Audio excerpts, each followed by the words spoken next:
Hi everybody. I wasn't sure this was even going to work because I've been having some trouble with my camera, but I'm at my daughter's house. I'm going to talk about something in a minute. Okay. With everything going on online, and I'm sure everybody knows about it, and if you didn't know about it, you will soon, I'm sure.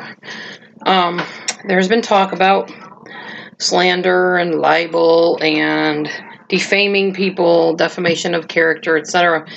So, since those are like big terms, I wanted to kind of talk about what those terms mean and what the replications are for those things happening to you if you are a YouTube video person or a blogger or whatever you are. First of all, I want to offer a disclaimer. First of all, I am not a judge, a jury, a lawyer, or any type of legal consultant telling you this. I did some research, found out about it all over the internet, and compiled my own interpretation based on the facts that I found. So you can take it or leave it. You can look it up for yourself. I guarantee you that these are the facts, and that's all I can say. But I am not in any way, shape, or form trying to say that I am qualified to do any type of legal anything with anybody. But you do need to know what these definitions are and how they could affect you, especially if you are on YouTube as of late. Alright, first of all, there are 3 words that are commonly used when people feel attacked online. Defamation, slander, and libel are these 3 words. Defamation is basically falsely tearing down a person's character or reputation or their job abilities, things like that. Defaming someone means that you are stating something that is not true about a person as if it is factual. And by doing so, you bring harm to the person's character or reputation. This type of statement is made to someone else about that person. Defamation, a type of statement of defamation would be like, Sam killed his son. Unless it's been legally proven that Sam killed his son, this may not be true. And stating it as if it is a truth or a fact could fall under the category of defamation.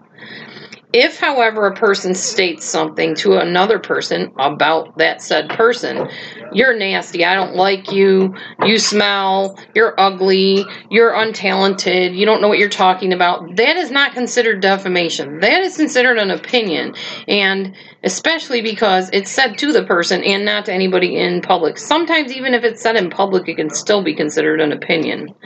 By stating that, I think so-and-so had no clue about fishing, and so they tangled the fishing line, that is giving an opinion. But if one said so-and-so has never fished in his life, has lying about fishing, has no clue about how to bait a hook, and should not even be giving fishing information or doing videos about it, the first part could be considered defamation.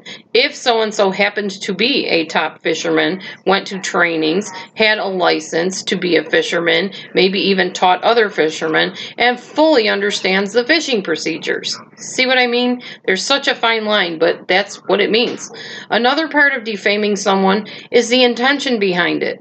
If the statement or accusation was made knowing that it was not true about the person or ignoring what was the truth, defamation could be claimed. Note, if a person is a well-respected public figure, a politician, a professional, television star, etc., it's easier for them to bring a lawsuit for such a thing. But if you're just an average run-of-the-mill YouTuber, whether you got 1,000 fans or views or whatever, it doesn't matter. It's not the same as if like one of the famous TV stars heard you saying something against their reputation that was not true. Then they could really get you. But on YouTube, there's a fine line. I'm just letting you know that. When it comes to dealing with like criminal cases, like many of us have just dealt with, there's also a fine line there too.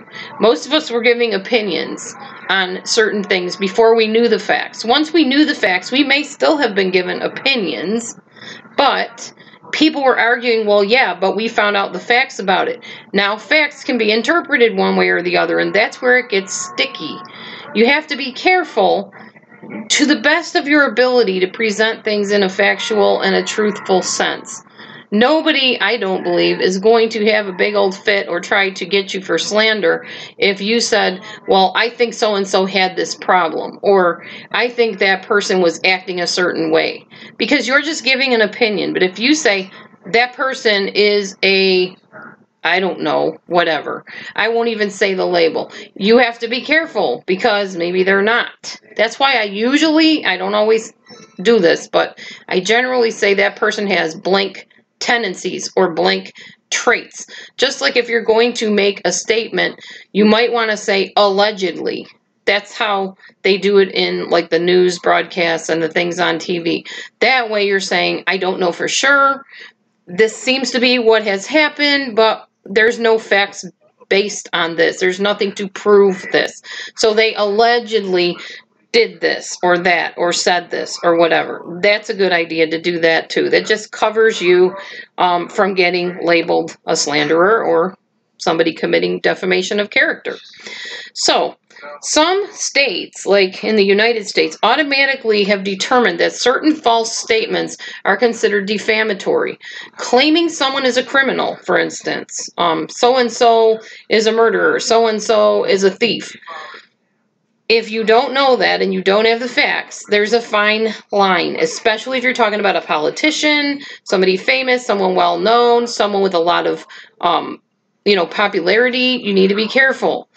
Claiming someone is incompetent at their job and can't do it correctly. That's why even in the schools, they usually teach the students, don't badmouth the president. Don't say things against your public officials, because we're trying to teach the students that there is a fine line and you can get in a lot of trouble for doing that. Sometimes the best things that are in your thoughts need to stay there in your thoughts and not be put out to the public, because they can get you in some hot water. All right, another thing is, if you state somebody has an illness that they don't have, oh, so-and-so has cancer. Again, if they are somebody well-known or somebody that's a public figure and they don't have the illness and you're saying they do, you can run into problems. The latest thing I can remember was Hillary Clinton before the election, how she was like acting kind of oddly when people were walking up to her, I guess, or she was walking through a crowd and she was just like that. I can't imitate it exactly. Some people said, oh, is she schizophrenic? Does she have multiple personalities? Is she crazy? Whatever. And they based that on, well, I'm not voting for her because she's acting this way. Well, there's a fine line there. She technically could have sued people for accusing her of having an illness she didn't have. Thankfully, most of the politicians don't give a flying fig of what we think of them. So that probably didn't happen, I'm guessing. Anyway, let's talk about slander and libel, and then I'll tell you a little bit more about what people tend to do about these things. Slander is a false statement spoken out loud. So it's just basically, as we call it on YouTube, bashing somebody. And it's false, falsely bashing them. Libel is a false statement only in writing. It has to be in writing. Libel is always in writing. Now, what happens if these things are done? Suits, lawsuits, usually civil suits. I think always civil suits. If you're slandered, someone commits written libel against you or defames you, you can sue them and attain money to help with your harmed reputation, humiliation, emotional duress, trouble finding a new job, lost wages, or your pain and suffering. And people do this very often. I don't know what the line is on YouTube. I try not to cross it every chance I get. I'm just here trying to offer helpful information to people and to give a voice to victims. That's it. Not interested in covering crime cases like I told you before. I'm just here to help the victims get free, find hope, have coping strategies if they can't get out, and just to find answers. So anyway, that gives you a little bit of a kind of a clarification, hopefully, of what libel, slander, and defaming statements are all about. I hope that helped. Have a great day, everybody. Bye.